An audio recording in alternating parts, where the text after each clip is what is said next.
The crowd gathered in the small church on the edge of the valley, whispering among themselves as the old woman in the faded white dress stood trembling near the altar. Her veil was thin, her hands rough, her eyes hollow with years of waiting and disappointment.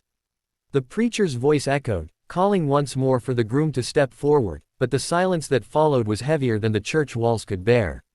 No one moved. Her name was Martha. Once, long ago, she had been known for her laughter, so full and bright it made even the men at the blacksmith's look up. But that was 30 years ago. Time had taken her beauty, her chances, and the people's sympathy. They called her, the spinster, the woman who waited too long for love that never came. This wedding was supposed to be a chance for redemption, a final gesture of hope. The town had arranged it, more out of pity than love. A farmer had promised to marry her, but rumor had it he'd fled at dawn. Now she stood there alone, humiliated before the very people who pitied her most. The preacher shifted awkwardly, clearing his throat. If no one steps forward, he said softly, we shall. Then came the voice. That's her. The words cut through the murmurs, high and clear, belonging to a little girl no older than 7. Everyone turned. The child was standing near the door, barefoot, clutching a ragged doll. Her hair was tangled, her cheeks dirty with dust. She pointed toward Martha, her small hand shaking. That's my mama, she said again, louder this time. Gasps rippled through the crowd.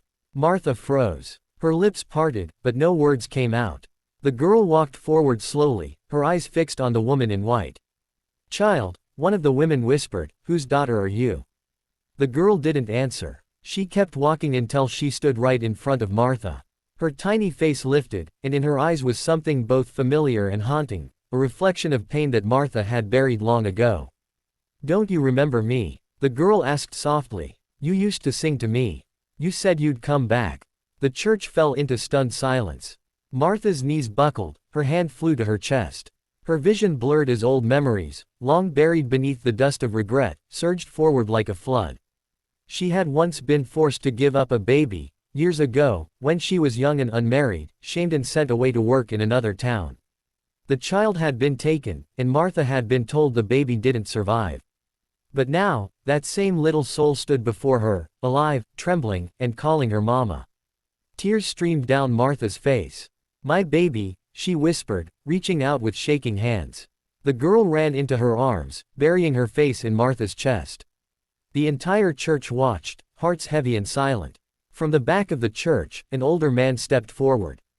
He was tall, with a weathered face and kind eyes that spoke of quiet endurance. His clothes were plain, his hat in his hands. She's been looking for you, he said softly. For months. Came to my farm one night, said she was trying to find her mother. I took her in, fed her, but she kept talking about a woman with a song voice who promised to come back. Martha held the girl tighter. How did you find me? The man smiled faintly. She saw the wedding poster at the town square. She said she recognized your name. The girl nodded against her chest. I knew it was you. You used to hum that song when I closed my eyes. Martha's heart broke and healed in the same moment. For years she had prayed for forgiveness, for one small sign that her child had known love, even for a day. And now, standing here, shamed before the town, she found the one thing she thought she had lost forever. The preacher stepped closer, eyes glistening. God works in strange ways, he murmured. Martha turned to the man who had brought her daughter. You took care of her. He nodded. She's been my light, truth be told. But she belongs with you. No, the girl said, gripping his sleeve. He's my papa now. The man blinked, startled, then knelt beside her. Sweetheart. Martha smiled faintly, tears streaming down her face. She's right. You've given her what I could not. Family. Shelter. Love. The crowd had fallen into quiet reverence. The whispers had turned to awe. Then, the man looked up, his gaze softening on Martha. I never meant to intrude on your life, ma'am. But maybe this is no mistake. Maybe she brought us both what we were missing. Martha looked at him through her tears. What do you mean? He hesitated, then said, when I heard about this wedding, I came to return her to you. But now I see maybe, I was meant to stand here, too. The preacher looked from one to the other. You mean? The man nodded slowly. If she'll have me. Martha gasped, stunned. The crowd began murmuring again, but this time, there was no ridicule, only warmth, only wonder. He stood, offering his rough, calloused hand. I'm Thomas Hale, widow, farmer. I've known loneliness most of my life, but not like you have. I'd be proud to give your daughter, and you, a home. Martha's lips trembled. Why me? Because she pointed to you, he said simply, and my heart did the same. The girl smiled, holding both their hands together. The preacher's eyes misted as he raised his book again, voice trembling with emotion. Then perhaps, today, he said, a different kind of wedding is meant to happen. Outside, the wind carried the faint sound of church bells and laughter, a sound that hadn't touched Martha's soul in decades. Years passed, but people still talked about that day. The day an old bride found her child, and in doing so, found love again. The girl grew up strong and happy, never questioning how fate had led her to the woman who once sang her to sleep in dreams. And the valley remembered, the wedding that began in shame, but ended in grace. And sometimes, late at night, when the crickets sang and the air smelled of rain, Martha could still be heard humming that same old lullaby. Only this time, she sang it not out of sorrow, but gratitude, for a little girl who pointed and said, "That's my mama," and in doing so, gave her life back. The church doors closed softly behind them that evening, and the valley air greeted them with the scent of wet earth and wildflowers. Martha's hands trembled as she held the little girl's small fingers in hers, still unsure if it was all real.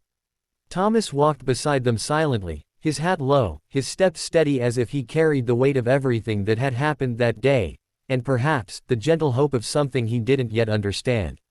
The sun had already dipped behind the distant hills, painting the sky with hues of crimson and violet. The town people slowly dispersed, whispering softly to one another, but their faces were different now. The pity that once clouded their eyes had been replaced with something warmer, quiet respect. Martha felt it, though she couldn't yet accept it.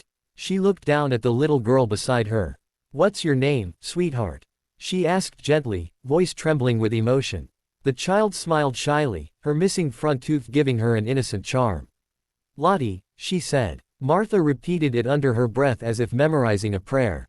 "Lottie." Thomas cleared his throat. "She hasn't stopped talking about you since she saw that poster," he said softly. "Said she had a feeling her mama would be wearing white when she found her." Martha felt her heart twist. "You believed her?" He smiled faintly. "You'd be surprised what children know." The walk to Thomas's farm was long, a dirt path that wound between meadows and patches of tall grass that glowed silver in the moonlight. Thomas's horse cart creaked quietly as they rode, the sound of crickets filling the silence between them. Lottie leaned against Martha, eyes fluttering closed, her tiny hand clutching Martha's sleeve as if afraid she might disappear again. When they reached the farmhouse, the lantern on the porch flickered softly. It was small but well kept, wooden walls aged by wind and rain, the smell of hay and baked bread still lingering from supper. Thomas climbed down and offered his hand to Martha. For a moment, she hesitated before placing her palm in his. His touch was rough, but careful, and for the first time in years, she felt the warmth of a man's hand that didn't come with expectation or pity. He led her inside, his voice low. "It's not much, but it's home. You can have the room upstairs. Lottie sleeps just next to it. I'll take the cot by the fire tonight." Martha looked around, her eyes softening at the sight of the homey simplicity, a few books on a shelf, a patchwork quilt over the sofa, a wooden cross nailed above the hearth. There was kindness in every detail, the kind that came from quiet work and unspoken care. "Thank you," she whispered, her throat thick. Thomas nodded, removing his hat. "No need to thank me. She brought you here. That's reason enough." Later, after Lottie was tucked into bed, Martha stood by the small window, staring out at the stars. She could still feel the little girl's breath against her chest when she'd hugged her goodnight, the small heartbeat that had once been part of her own. Tears filled her eyes as she remembered the day she'd lost her, the shame, the loneliness, the cruel words of a world that had no mercy for young, unmarried mothers. And now, as if heaven itself had rewritten her story, her child had come back. Behind her, she heard the soft creak of the floorboards. Thomas stood in the doorway, his face half lit by the dying fire. "Couldn't sleep?" he asked gently. She turned, shaking her head. "I keep thinking I'll wake up and she'll be gone." "She won't," he said quietly. "That little one's been through enough to know when something's real." Martha's eyes lifted to his. "And you? Do you believe this is real?" Thomas took a slow breath, his gaze steady. I don't know what I believe anymore. But I do know what I feel. I've seen a lot of empty rooms in my life, Miss Martha. Tonight, this house doesn't feel empty. Something inside her cracked open at those words. She wanted to thank him, but the lump in her throat made it impossible. Instead, she smiled, small, trembling, but real. In the days that followed, life on the farm found a rhythm. Martha helped with the cooking and mending, her hands busy for the first time in years. Lottie followed her everywhere, chattering endlessly, showing her the barn cats, the swing Thomas had made from old rope, the patch of daisies by the fence that she claimed were hers. Sometimes, Martha would stop mid-task just to watch the girl, the way her hair caught the light, the way her laughter echoed across the field. It was like watching the years of pain dissolve with every smile. Thomas would often be out in the fields, plowing or mending fences, but she could always feel his presence nearby, the quiet assurance of a man who didn't talk much but meant everything he said. Every evening, they'd share supper by the fire. He'd ask her about her day, and though their words were simple, their silences grew comfortable, full of unspoken understanding. One night, a storm rolled in, fierce winds rattling the windows, rain hammering the roof. Lottie had fallen asleep on Martha's lap by the fire, the thunder making her stir in her dreams. Martha stroked her hair gently, humming that same lullaby, the one she'd once sung as a frightened young mother, long before the world took her child away. Thomas sat nearby, watching them quietly. When she noticed his gaze, she felt her cheeks warm. "I used to sing this when she was just a baby," Martha whispered. "I thought she'd never hear it again." "She never forgot," he said softly. "First night she came to my farm, she hummed the tune in her sleep. I didn't know what it was until now." Martha's throat tightened. "How did you end up alone, Thomas?" He hesitated, staring into the flames. "My wife passed during the winter, 6 years ago. Fever took her fast. The house went quiet after that. I buried myself in work. Thought that was all there'd ever be." He paused, voice low and steady. Then Lottie came. Scared, hungry, talking about her mama who sang songs to the stars. "I didn't think I'd ever see her smile again, until tonight." Martha's heart ached at his words. The storm outside roared, and for a long moment, the two sat in the glow of the fire, the air between them heavy with something deeper than gratitude. "Thomas," she said softly, "you saved her. You saved me too, though you don't know it." He turned to her, eyes steady. "Maybe we saved each other." The thunder rolled again, and the room flickered with lightning. The silence that followed was thick, intimate. Martha felt her breath catch when his hand brushed hers, tentative and rough. She didn't pull away. Their fingers lingered together on the armrest, a fragile connection that carried the weight of all they'd lost and the fragile hope of what might be found again. Days turned into weeks. The gossip in town slowly faded, replaced by nods of quiet respect when people saw Martha at the market, Lottie by her side, Thomas loading feed onto the cart nearby. The three of them became inseparable, not by design, but by the invisible thread that life had woven through their broken pieces. One evening, as summer began to breathe its golden warmth across the valley, Thomas invited her to walk with him by the orchard.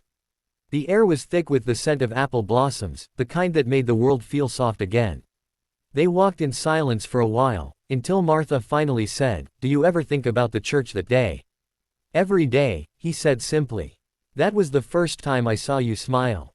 She looked at him, surprised. "I didn't think I did." "You did," he said. "Right after she said you were her mama." It was small, but it was real.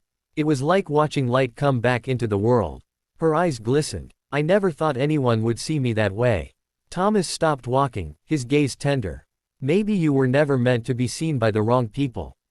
The wind brushed her hair, carrying the faint scent of apples and rain. She felt his hand reach for hers again, more certain this time. Their eyes met, and in that stillness, everything they'd endured, loneliness, shame, loss, melted away into something unspoken but alive.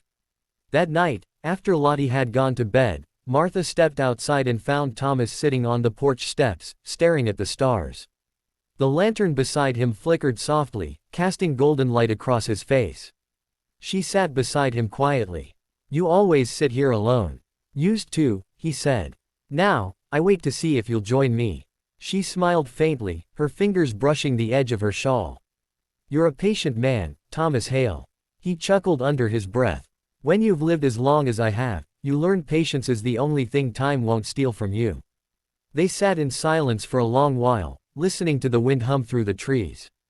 Then he turned to her, his voice low. Martha, I know you've had enough pain in your life.